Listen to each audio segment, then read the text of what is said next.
ഒരു മോളെ, നമ്മള് കിടക്കുമ്പോ എന്താ പറയാ? ഉറങ്ങാൻ കിടക്കുമ്പോ ആദ്യം അതിന്റെ മേലെ ഖുർആൻ ഓതൂല നമ്മള്.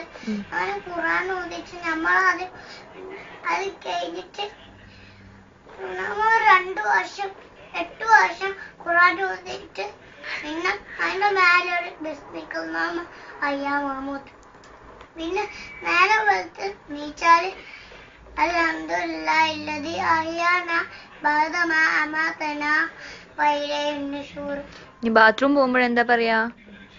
അല്ലാഹുമ്മ ഇന്നി അഊദു ബിക മിനൽ ഖുബ്സി വൽ ഖബായിസി. ബാത്റൂമിൽ ഇറങ്ങുമ്പോഴോ? അഫ്റാനക്കല്ലാഹ്. നീ ഭക്ഷണം കഴിക്കുന്നതിന്റെ മുന്നേ നൂറുമോൾ എന്താ പറയല്? ഭക്ഷണം കഴിക്കുന്നതിന്റെ മുന്നേ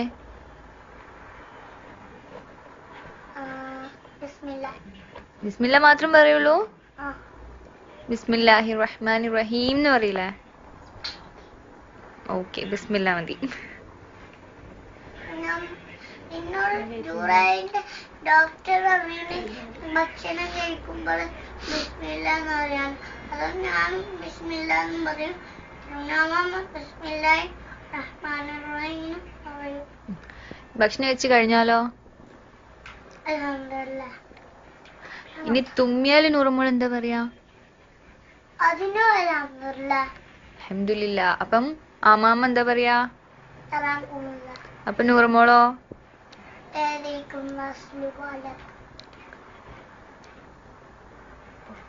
നീ വീട്ടിൽ നിന്ന് പുറത്തിറങ്ങുമ്പോ എന്താ നൂറുമോൾ പറയല്? ബിസ്മില്ലാഹി തവക്കൽതു അലല്ലാഹ് ലാ ഹൗല വലാ ഖുവത ഇല്ലാ ബില്ലാഹ്.